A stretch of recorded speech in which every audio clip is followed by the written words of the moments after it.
The 24th ranked West Virginia Mountaineers visit Chattanooga to take on the Mocs. Thank you for tuning in for NCAA Wrestling here on ESPN. Alongside Travis Gerard, I'm Gabriel Schray, and thrilled to have you along with us for this great matchup. And what a spectacle and treat for local and regional fans of having this ranked program into the region, the second of the season already for UTC.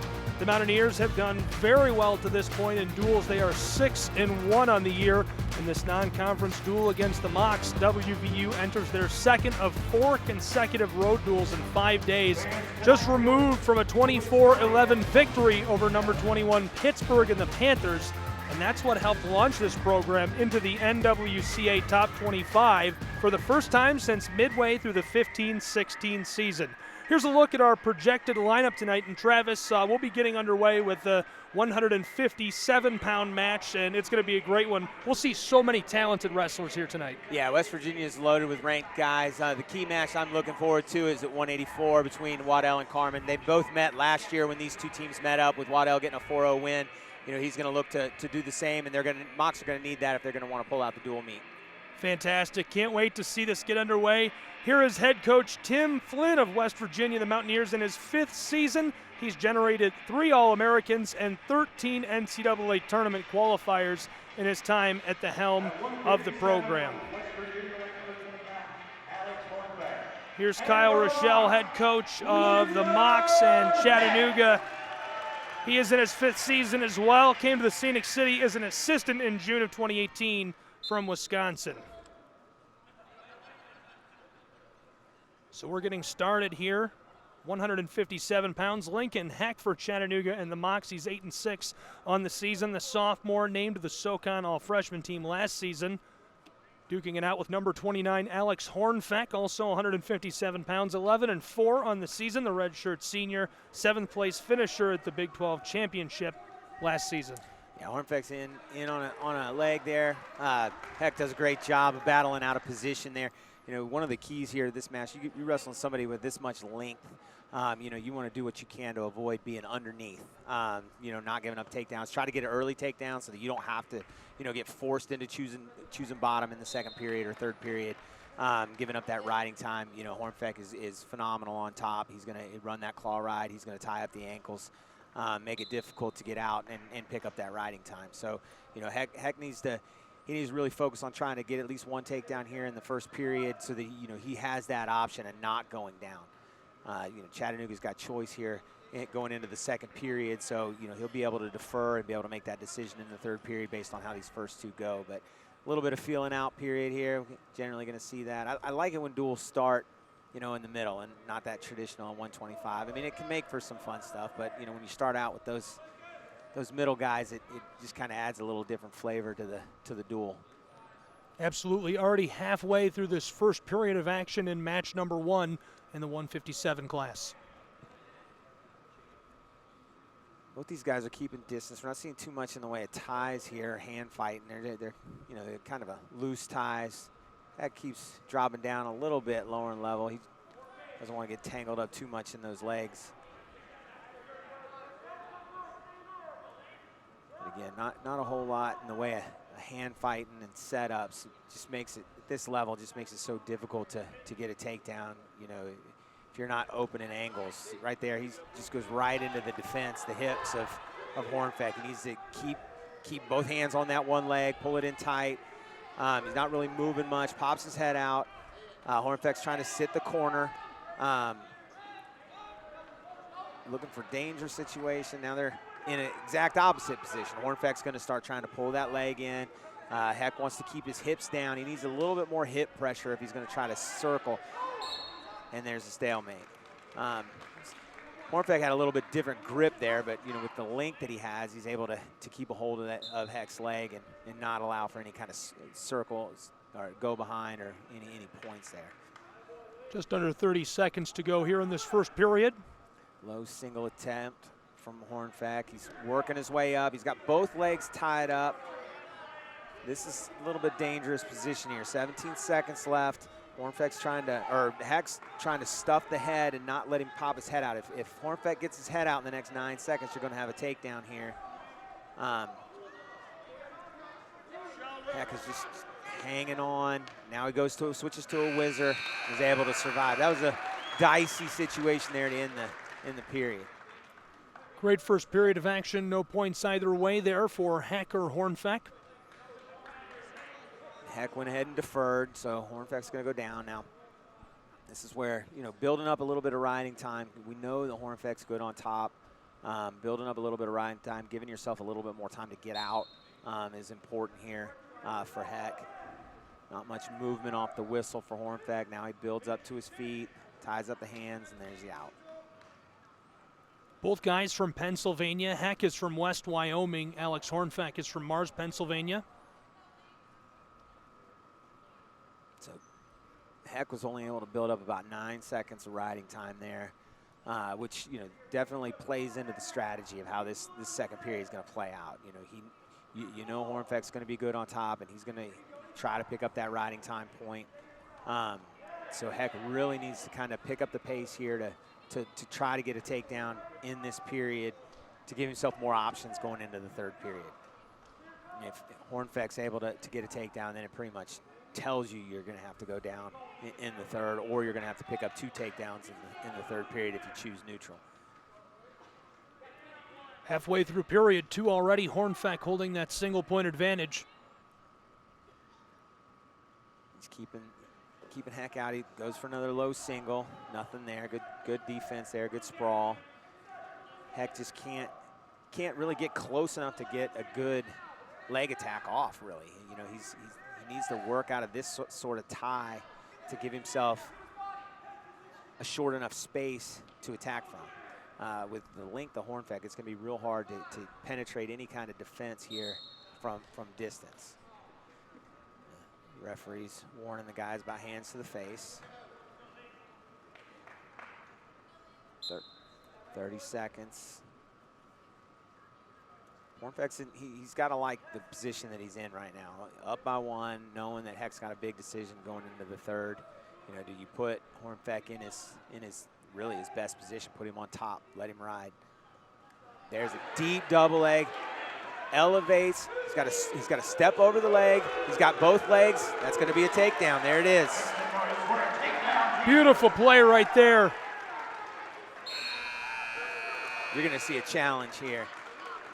What a way to end period number 2. 2-1 showing on the Jumbotron here in the McClellan. So, I'm not a great lip reader, but I am going to guess that Coach Flynn is going to challenge a locked hands call. Once you get that takedown, when you're in the top position, you're not allowed to lock your hands around the legs or the waist or anything like that. If you do, it's a point. So I don't think he's challenging the takedown itself. Of course, I'm not down there to hear what the challenge is, but I think he's challenging whether or not there were locked hands.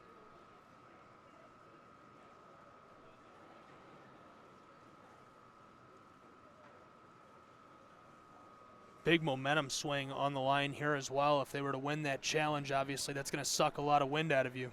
Yeah, if that's what they're challenging, it'll just be a point.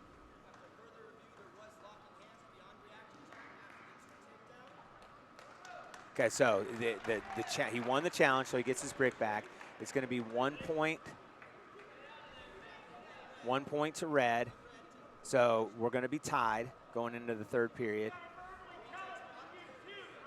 So it's not too bad because it didn't take away the takedown. If you take away the takedown, then it's a little bit rough. So we get the takedown.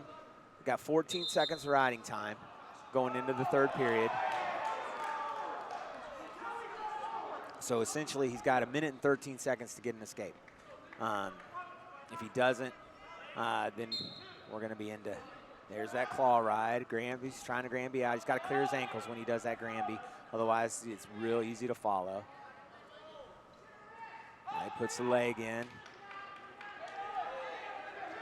Tries to hit a switch with the leg in. Now, this is a position where I'm not really sure. Okay, so we got injury time here.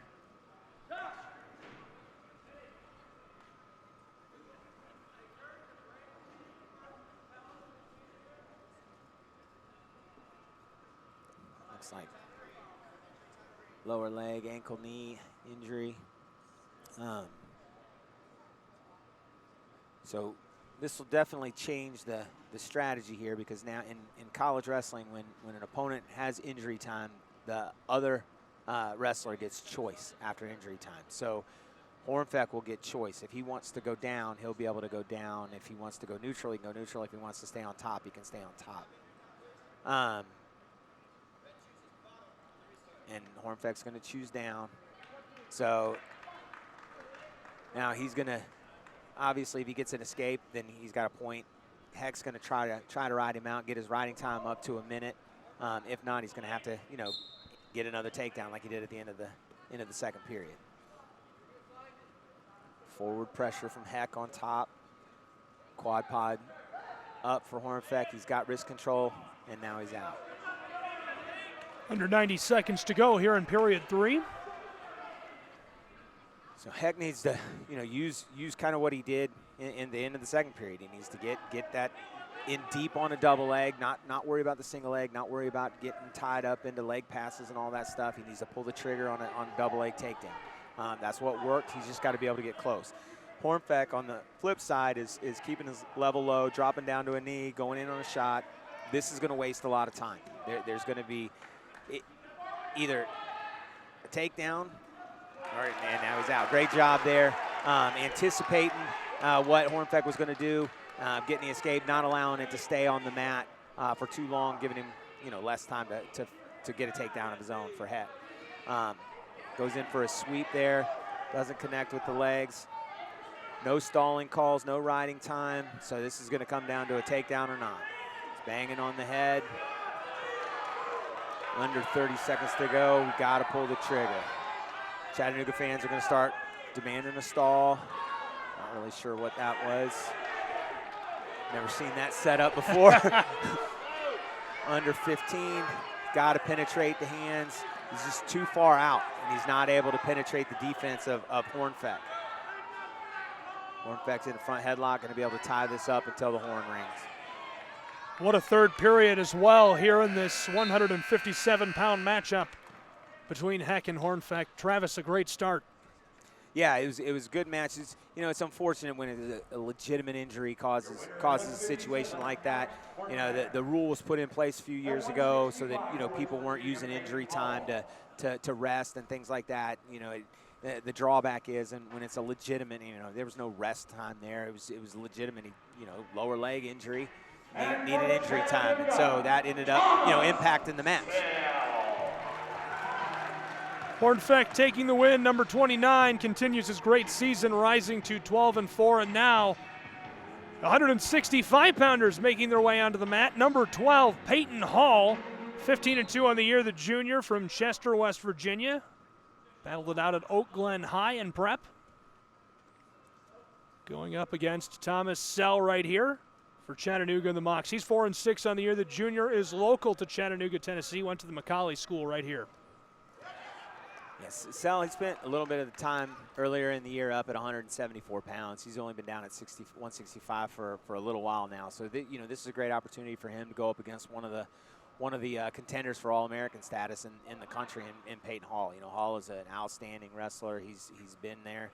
He's done that. And so this is, an opportunity for Sell to kind of test the waters down at his new weight class and, try to get a quality win there to impact allocations when it comes to the NCAA tournament. He's got a whizzer here. Hall's keeping that center of gravity low, trying to circle around. He's going to reach down, try to grab that ankle. As long as we keep that whizzer, and now he breaks him down to his hip. Nope. Sell was able to pick up Hall's left leg. Hall looks to be trying to lock up a cradle on the far side. Sell's going to try to hang on to that ankle to get a stalemate.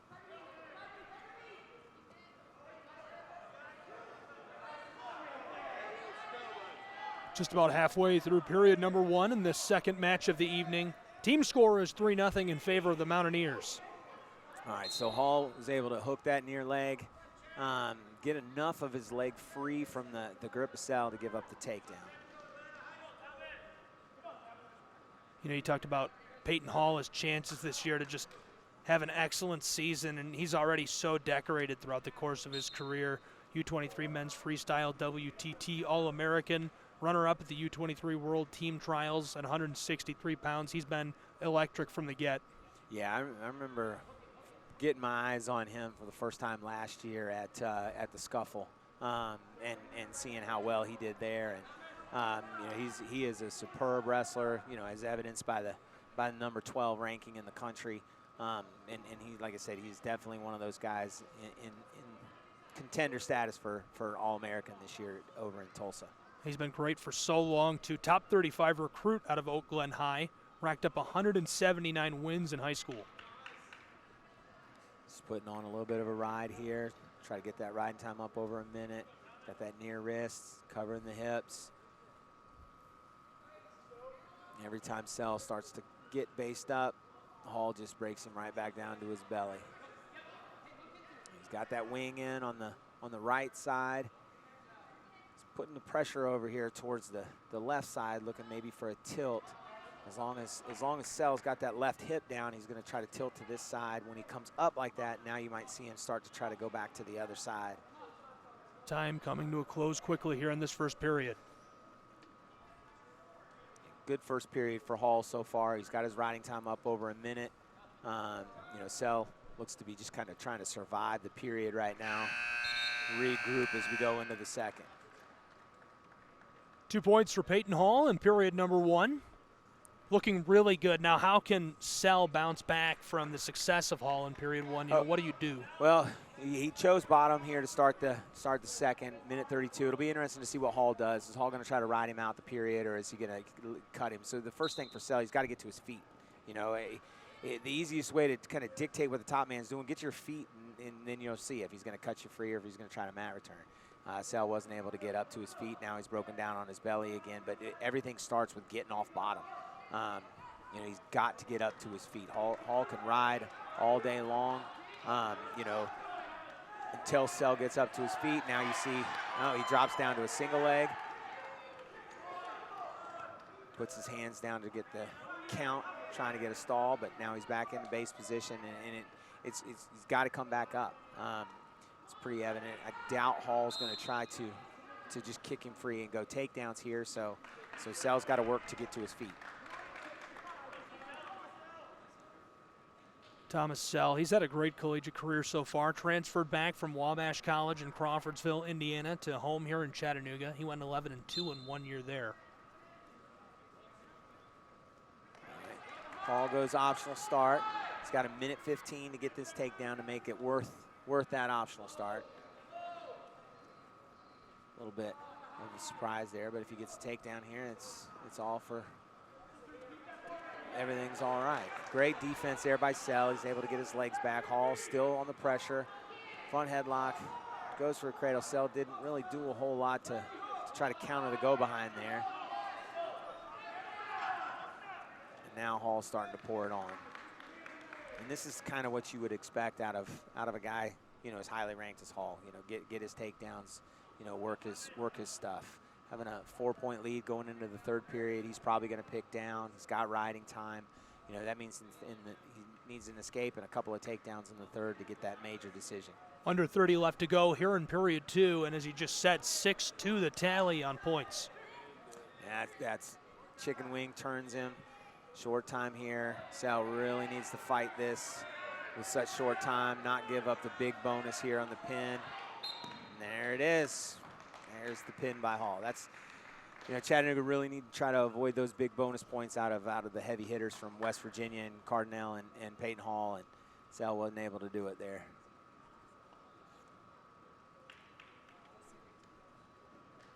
Peyton Hall continues his electric season. He is 16-2 on the year. We're going to take a break and be right back with more NCAA wrestling here on ESPN.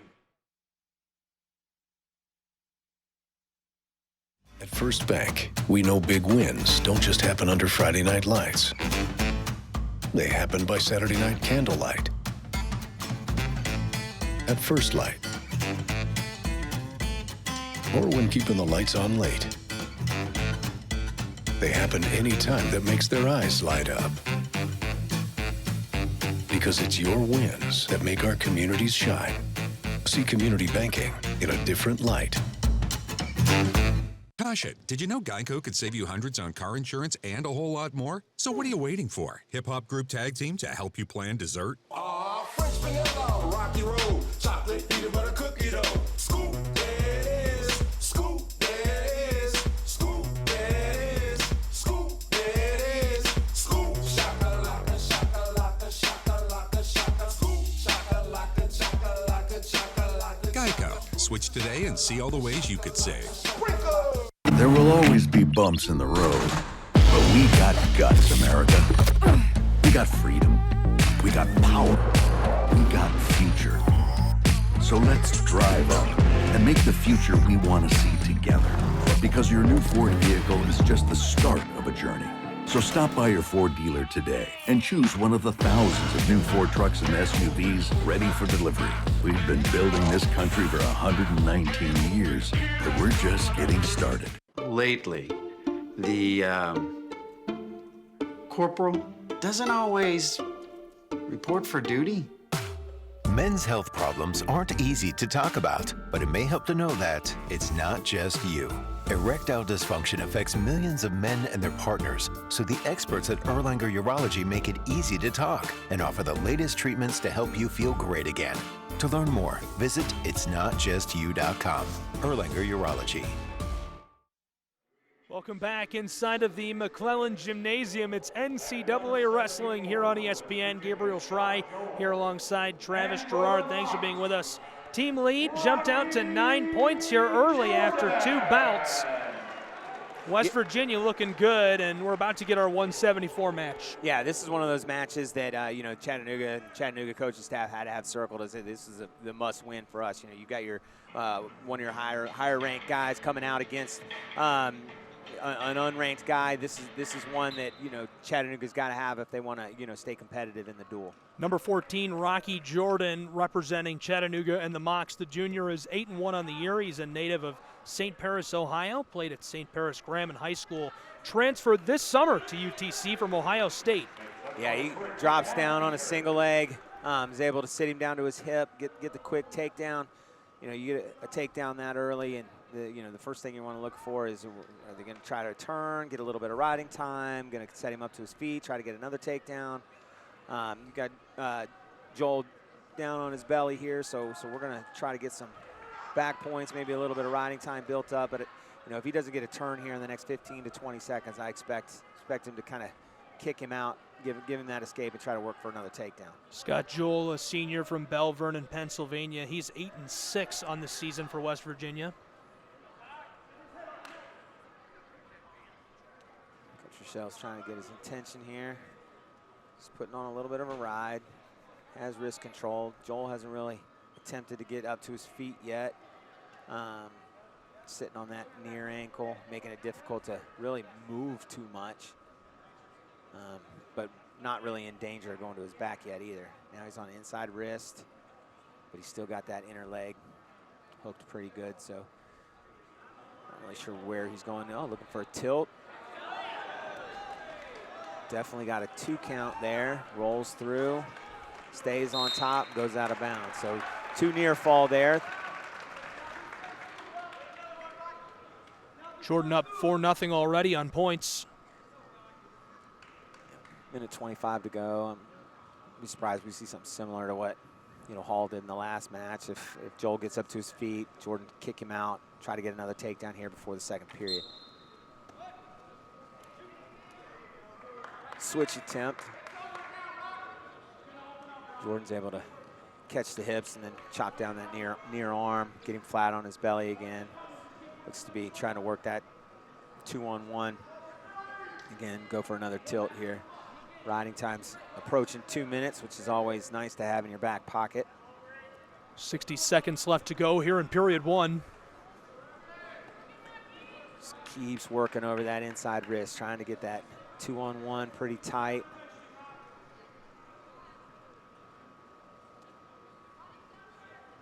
As long as Joel isn't approaching his feet. The stall call here on Joel. Again, that's another one of those things, and you pick it up in the first period. It's nice to have in your back pocket for later on. But, you know, Chattanooga's definitely thinking bonus points right here. Boy, two great bouts back-to-back for us here tonight. Saw Peyton Hall in the last one coming in at 165 pounds, and now Rocky Jordan, very highly ranked contenders. Yeah, anytime you make it on those ranking boards, you're good. I mean, you got to be good. Good. Yeah, you got to be good to be on the mat on a D1, team. But you start popping inside those top 15, and you're in contention. At that point, you're in contention. So. Well, I mentioned that Rocky Jordan transferred to UTC this summer from Ohio State. He had 4 seasons at Ohio State, has 2 years of eligibility left, went 49 and 26 overall there. He was an NCAA qualifier in 2021 and an NCAA Scholar All-American in 20. Yeah, you're picking up 49 wins against a Big Ten schedule, which based on Chattanooga's schedule, I feel like he's still wrestling on a Big Ten schedule this year. He might be eligible for that. Yeah. That's quite an accomplishment. So Joel went neutral. Jordan deferred, goes straight into a high C, immediately locks up the double. And now he's going to start probably working towards trying to get those back to near fall. Jordan up to 6 points now, 1:17 left to go in period 2. Working the right side here, trying to get a 2-on-1. Definitely seems to be trying to get into a tilt again. Kind of a shrug attempt there. Tight waist from Jordan stops that in its tracks. Just keeps knocking out the post, keeping Joel just flat on his stomach. I mean, as long as he's got him flat like that, putting that forward pressure on, there's just not a whole lot of danger for Jordan. Joel keeps trying to get up to his base. As soon as he comes up to his base, Jordan's chopping that inside arm, trying to get a 2-on-1, draws another stall call, because he hadn't tried to get an escape yet. I mean, he's trying to stay in his base. Under 30 to go here in period 2, a 7-point advantage for Rocky Jordan. Yeah, he's got riding time locked up, so he's, at the end of the match going to get another point there. So the majors, it's coming. Yeah, it's coming, and so now it's how much further do you want to go? You want to make it so that it's not even close. You want to start looking for a tech fall, or are you gonna start working a pinning combination from top? Jordan goes neutral again. I mean, he had 2 pretty quick takedowns here. So he's already got, that 8-point. Another takedown will virtually lock up that major, so then it's just a matter of how much more are you going to push it. He's been successful in attacking that lead leg of Joel. Joel digs an underhook. Jordan straight down to the knees, trying to control the elbows. Drops back down to a single. Jordan circles out, and they're out of bounds. We get an action call from the ref, so we're back to the center. 90 seconds left to go in period 3, threatening for that major decision. And Scott Joel has had an excellent career in West Virginia, 2-time academic All-Big 12 first team in the last 2 seasons. What can he take out of period 3 here moving forward? As if you're coaching him, you're talking about not giving up bonus points, which now that he's given up the takedown, it's 9-0, almost 10-0 with riding time. We get a stalemate here. I'd be telling him, encouraging him, in the period on top or in the period on your feet. Let's try to score 1. Let's not get blanked here. Let's start small. Let's build up, get a point. But whatever you do, don't give up any more. Don't give up any more back points, or don't give up a pin. Nothing along those lines. Tries to sit again. Jordan's able to just put him right back down to his stomach with that tight waist, covers that inside leg, stops any kind of Granby action, any kind of shrug action. Jordan's got a head lever there, trying to pull that arm back in for another 2-on-1. He's got that tight waist. Joel's he's trying to get out of his stomach. He's trying to, but I haven't really seen him try to get to his feet yet. None of the stuff on the mat's working. Switch isn't working. Shrug's not working. Granby's not working. Get a wrist. Try to get to your feet. Jordan's got a boatload of riding time here, up over 5 minutes. He's going to ride this one out and take home the major decision win.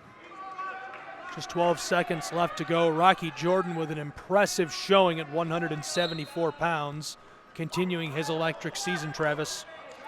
Yeah, he is. We missed him a couple weeks ago at the scuffle. He's back here now, getting an action in and getting prepped for this conference slate coming up, and then hopefully a run at NCAAs.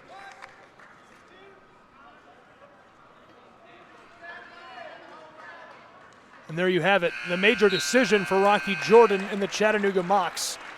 They'll get on the board as far as team score goes with that one, and they needed those points. Yeah, they did, and he gets a bonus point. He picks up one, cuts into that 9-0 lead a little bit, and now you're going to that match that we talked about right up at the top here, the only matchup against ranked guys. I'm telling you, Travis, I thought we were already blessed and privileged to watch Hall and then Rocky Jordan, and now we've got two ranked guys who have already seen each other. Number 33, Matthew Waddell, who's 184, and number 30, Anthony Carmen for the Mountaineers, who's 184. And more on them in just a moment. But how exciting is this? Yeah, this is one of those matches that it's a toss up. You're ranked that closely to one another. Early score here will be big in the whole grand scheme of things. Waddell shut him out last time they wrestled last year up in West Virginia. So he's going to be looking for more of the same. Get a takedown here, get a ride, get an escape. But yeah, anytime you get two ranked guys, this is big for quality wins, for NCAA allotments. I mean, there's a lot more than just a dual match score on the line in a match like this. Travis, a 5-point differential in team score now. The Mountaineers of West Virginia leading 9-4 over the Chattanooga Mocs. Waddell is 7-4 on the year, redshirt senior, kind of a local guy. LJ Georgia went to Gilmer High, 3-time NCAA qualifier as well, a 50-27 career mark entering this season. Yeah, Waddell's been at it for a long time. He came over from Oklahoma a couple years ago. I've got to see him wrestle for a really long time. This is, I think, probably the 9th or 10th year I've been mat side with Waddell out there wrestling, and he's fun to watch. He's got some big moves from his feet. You start trying to go upper body with you, he'll give you a toss and throw you through the roof if he's given the opportunity. And the redshirt junior Anthony Carmen, 14-6 on the season, very impressive. Native to Glendale, West Virginia, went to John Marshall School there. He was an 8th place finisher at the Big 12 Championships last season and a Scholar All-American team member in the 2020-2021 season. Yeah, I mean, Carmen has had a good season so far this year. He's improving every year that he's out there, and this is, I don't necessarily want to say it's a statement win, but like I said, you beat somebody that's ranked, that's a good quality win. Deep shot for Waddell. He puts him on his hip. He covers the legs, and that's going to be 2. Well, there you go. 2 points on the board with 60 seconds to go in period 1. And that got the crowd into it. Yeah. I mean, it really did. Everybody knows this is one of those tight duels. A minute to go. This ride is big right here. You want to go into that second period up 2-0. He'll have a big chunk of riding time if he can hold him down here. Carmen's up to his feet, trying to get wrists, and a little foot sweep into a Granby. Carmen grabs the leg and gets his escape. That's always fun. You don't really think about 184-pound guys doing essentially flips in the air when they're on their way down, but the agility and athleticism of wrestlers is just it's unbelievable. It's next level, and it just keeps getting better and better and better every year. Every year you watch these guys, and it's just amazing. 10 seconds left in period 1. 2-1 on points. The lead with Waddell for the moment. Carmen reaches for a shot there, not really committing too much to any kind of attack there. Happy to go in, only down 1. He's going to defer. Waddell's probably going to take down here. He built up 30 seconds of riding time. He wants to try to keep as much of that as he can. So maybe in the third period he's able to pick up, you know, close to a minute of riding time. So he wants to get out rather quickly here. Quad pod's up. When he comes all the way up, he needs to immediately get a wrist. Goes for a Granby. Oh, almost turned in to get back points. That would have been pretty big. Circles his hips away, trying to create that separation. Quad pod, he's getting the claw off his shoulders. He's got that wrist. That's key here. Turns in, trying to get his hips away. And there's that throw. Waddell's feet came out. They were definitely out of bounds. You know, Chattanooga's wanting loss of control at least, but since Carmen was locked around the waist and then came up into that over-under position, he keeps control. The riding time has been erased. So Waddell's going to keep quad podding up. When he comes fully upright, look to see if he's got a wrist, got hand control or not. That's going to be the key to getting away. Reaches back. Oh, there it is. There it is. Puts him on his back. Got him deep. This is big. Over a minute to go. He's got plenty of time here to settle back in. You don't want to rush this because when you start rushing, then that's when people get off. So he's kind of waiting for it to turn in a little bit. There it is. There's the pin. Wow. Wow is right. Unbelievable. It can happen so fast. I mean, it's just so quick. How about that? Number 33, Matthew Waddell, and the Chattanooga Mocs get the pin. We'll take a break and be back with more NCAA wrestling. Don't go anywhere.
Welcome back here to Chattanooga, Tennessee. NCAA Wrestling here on ESPN. It's the Mocs playing host to the Mountaineers, number 24, West Virginia University.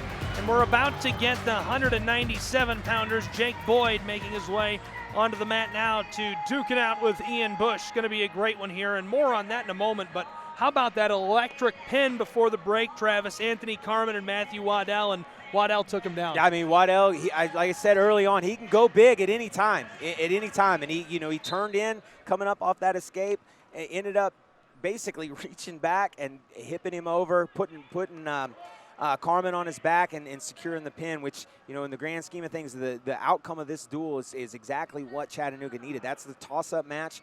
They got the bonus points. They got the toss-up match. Now they're looking at one upset in one of these matches where they can knock off a ranked guy, and that's gonna do it for them. I mean, that's gonna put them in position to win the entire duel against, you know, 24th ranked team in the country. Yeah, and Travis, interesting time for Ian Bush to get on the mat here and get underway. He's 0-1 in his career, just his second ever. He's a freshman from Cameron, West Virginia, local guy there, 4-year letter winner for the Cameron Dragons in high school. So had a great prep career, but this is tough. Yeah, I mean, he's got to, you know, he's going to be called upon kind of to stop this momentum a little bit. You know, Boyd needs to really kind of take advantage of it a little bit. You know, he's the upperclassman. He's a transfer in. He's, you know, this is a chance for him to kind of, you know, put a stamp on his legacy here in Chattanooga this early in his first season here. Absolutely. Boyd 6-5 and a senior from Smith Mill, Missouri. And you mentioned he transferred from Oklahoma with his final year of eligibility, so he's had a great career already. Yeah, he has, and you know, there's you make that move, and you know, there's been, you know, all this portal stuff and transfers and everything. It's hard to keep up with, but you know, you go to a new place, you know, nothing like endearing the local crowd by picking up another big win and increasing that lead against a team that, you know, coming into the match you weren't supposed to knock off. Mocs have the team lead on points, 10-9 over the Mountaineers, who are number 24 right now. 70 seconds left to go here in period one between our 197-pounders. Boyd's got that deep underhook on the far side. Pushing. He's in good position here. Is he going to step in front and look to his back? And yeah, wow, almost had it, but that's there. You know, that's there. It'd be interesting to see if he comes back to that. It might not be right here in this period, but if they get back on their feet later on, second, third period, look for him to come back to that again. Well, if anything, this is great experience for Bush, who's just getting started in Division I wrestling. Yeah, he is a backup at West Virginia's team there, their starter. I'm not sure why he's out of the lineup. Austin, he's ranked nationally. He's in the upper 20s.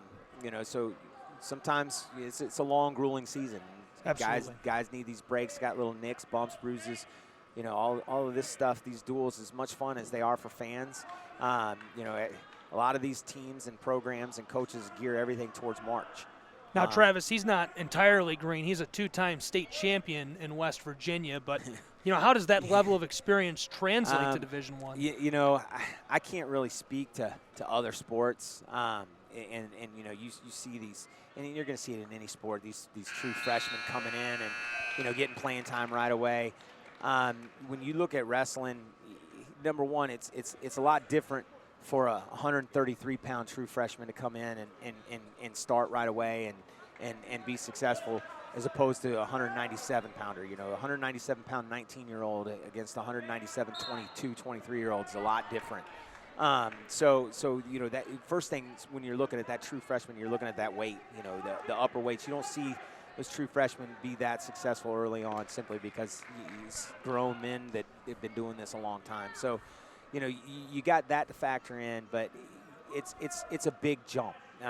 You know, there's not near as many Division I wrestling programs in the country as you have Division I baseball or Division I football or Division I basketball. So, you know, you're looking at the cream of the crop here as far as wrestling athletes between the ages of 18 and 25. So that jump coming from high school into Division I is huge. It's tremendous. I can't imagine it would be any greater in any other sport than what it is in wrestling. Bush has the lead right now for the moment on points, 1-0. Ride time just barely in favor of Jake Boyd. Yeah, riding time, you know, unless Bush is an absolute hammer on top, riding time really isn't a factor right now. I imagine Boyd will take bottom to start the third, unless he gets a takedown here, then he may go neutral. But, you know, it's 1-0 in the middle of the second period. Yeah, that's kind of par for the course there.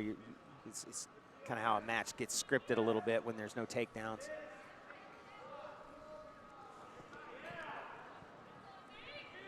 30 seconds left in period 2. It's a close one. So what are you looking at here if you're West Virginia? If you're Tim Flynn, what are you telling Ian Bush? Well, you know, when you're in this situation, you're young, you're raw, you're green. You keep it close and try to win it late. You know, anybody can get a takedown. So he's done his job so far. He's kept everything close. He hasn't given up the big throw, the big move, so to speak. You know, he's going into the third period up by 1.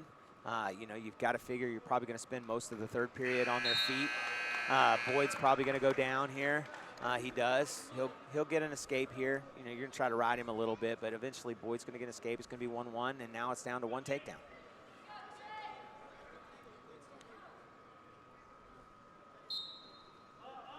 Right up to his feet, tries to put a leg in.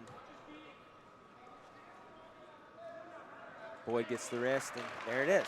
So now we got 1 minute and 50 seconds for somebody to get a takedown. Look for Boyd to go back to that underhook on with his left side. Shot there, little go behind, drops down to a single. Dives for the, gonna get the action call. Boyd dove for that double leg, didn't get it. Chattanooga's wanting a stall call. You know, anytime you go out of bounds from your feet, it's either action or a stall call. You know, they're wanting a action, or they're wanting a stall or even a flee, which would have been a point. But look for Boyd to, I'm just waiting for Boyd to go back to that underhook on his left side. 75 seconds remaining here between Boyd and Bush.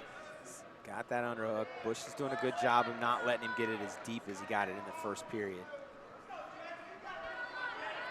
Critical team points on the line, Travis. Yeah, this is one of those matches that, you know, Chattanooga had to have circled as a, you know, picking up a win. And, you know, being the underdog, you got to capitalize on all those opportunities. So, you know, this is definitely important for them.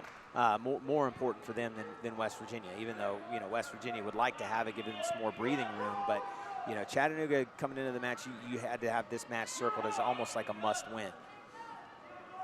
Just over 30 seconds left to go in period 3. Yeah,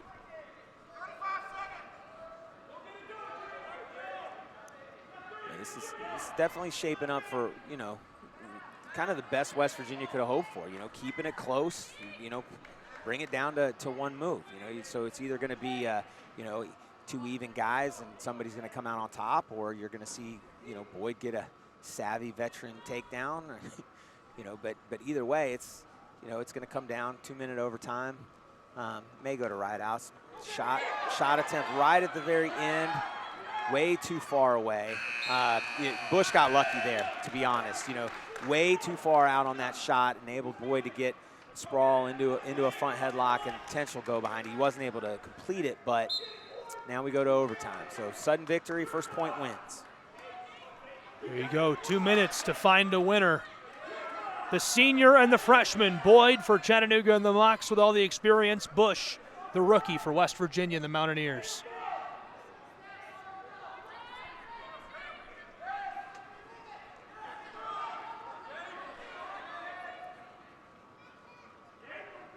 Boyd he kind of looks like he's waiting for Bush to pull the trigger. Like he's waiting on Bush to take a shot so that he can capitalize on a mistake. He's kind of keeping his distance. He attempted a little bit of a shot.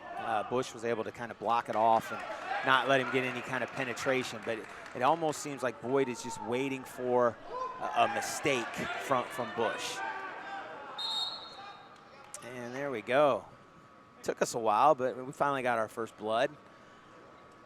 It's not a wrestling match without blood time. Bush a little shaken up there. Hanging in there against the savvy veteran, though. Yeah, he is. And, you know, Boyd, he kind of pushed the issue a little bit in the first period. Wasn't able to get the takedown. Came close, wasn't able to get it. So now it's now you're into that strategy. Now we've got 1 minute and 10 to get a takedown. If nobody does, then we're going to go to top and bottom, 2 30-second periods. And then if it's, you know, there's a scoring difference after those 2 30-second periods, and that's who the winner is. If there's not, then it goes to whoever had the most riding time. So, you know, it's definitely not a position you want to, you know, rely on, but if it gets to that, you're definitely going to be looking at it from a standpoint of you would think the veteran would have the advantage. Boyd Things heating up a bit here. Yeah, he's pushing the action a little bit more. You know, neither one of these guys wants to go to those ride outs. You know, riding time is there's a shot by Bush. Boyd wasn't able to capitalize on that. Collar tie, good setup there. Bush is definitely picking up the pace a little bit here. A little bit of misdirection, going one way and then came back the other way. Boyd's got the far wrist tied up. Coaches are telling him to get to his hook. Short time here. A little bit of a fake attempt there. Let's see if Bush learned from his potential mistake at the end of the regulation. Did not. Gonna go back to get the blood cleaned up again. All right, so now we've got 2 30-second periods. This part is not sudden victory. The 2 minutes from neutral is sudden victory, but this part now you'll go to completion of the 2 30 seconds unless there's a pin, which I don't think in all the matches I've seen I've ever seen a pin during one of these 30-second periods, but I'm sure it's happened. Yeah,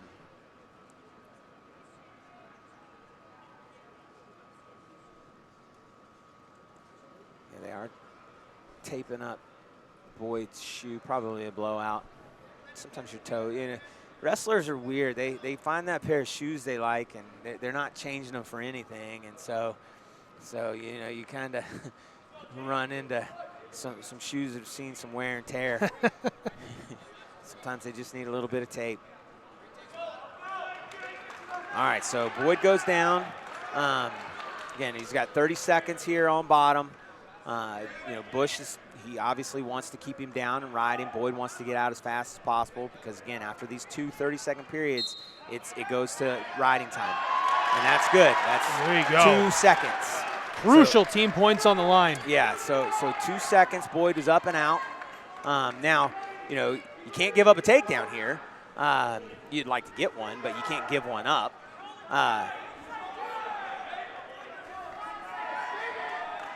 Going to stand his ground. So now, you know, going into this second 30-second period, 2 things you got to be thinking about if you're Boyd on top. Number one, you know, you only got to ride him for 2 seconds, but you got to make sure that you don't false start too many times, give up penalty points. You got to make sure you're not locking hands. You don't want to give up a reversal, but you got to ride him for 3. Puts that leg in. Big mat return.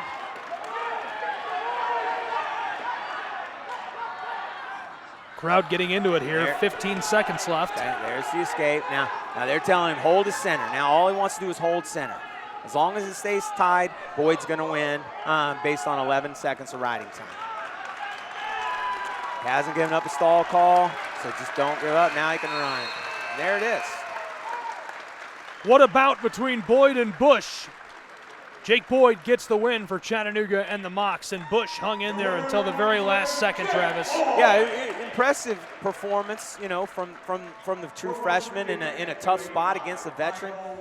You know, taking him literally to the brink. Goes all the way to rideouts and lost by 11 seconds.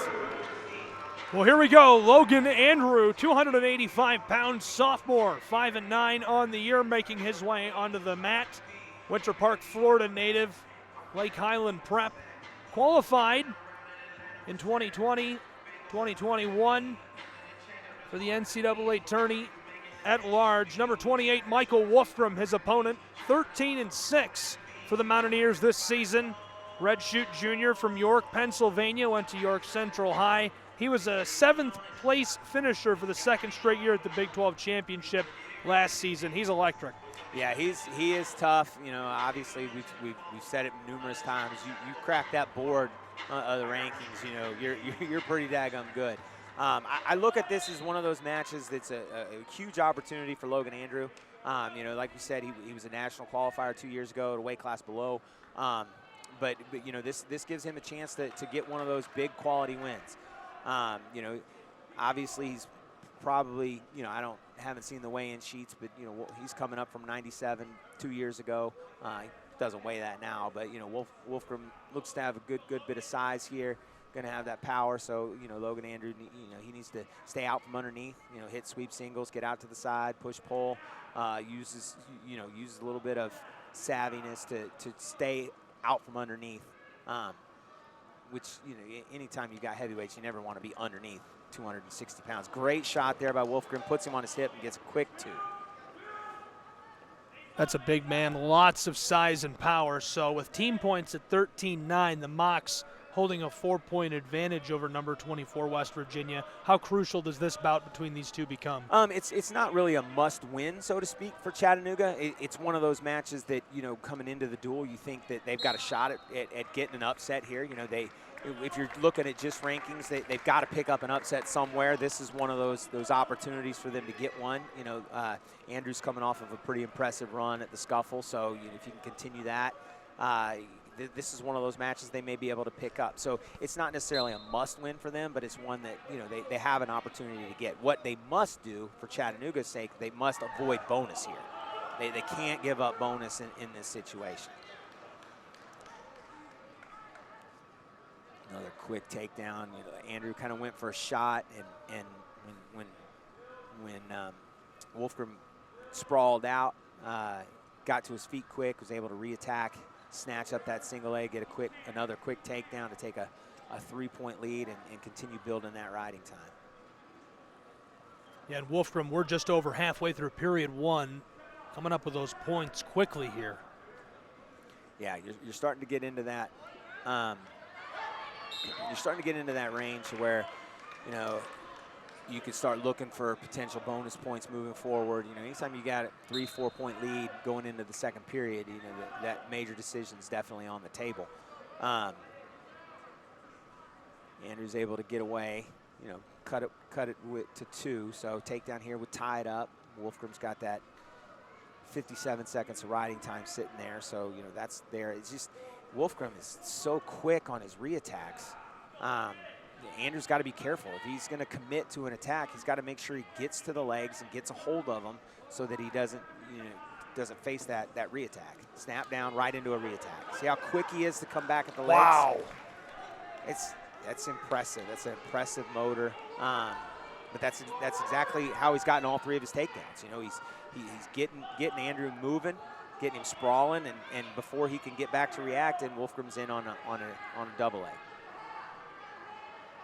Wolfgram building that riding time here with 10 seconds left to go in the first. He also has a 4-point advantage, 6-2. Yeah, he's got that Turk in pretty deep too, so he wants to cross face and come to that far shoulder. Doesn't look like he's going to have enough time to pick up any back points.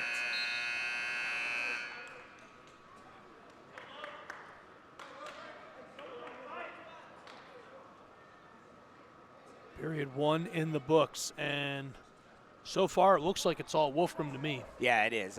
He's definitely got a decided advantage on his feet. Andrew's going to need to try to take advantage here on the mat.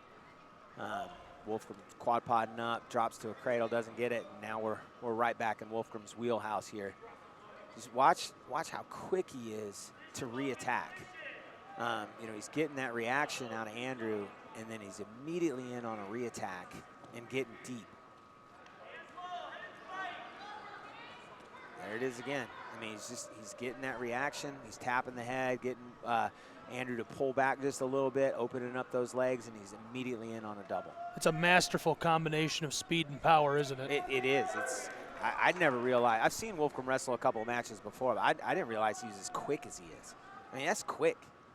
He's up 9-3 on points, and we're just about halfway through this bout. See, Andrew was he went in on that shot, and he got to the leg. He couldn't hold on to it. Immediate sprawl, go behind, another takedown. Wolfgram, great last season, started in every duel, posted a 20-11 record.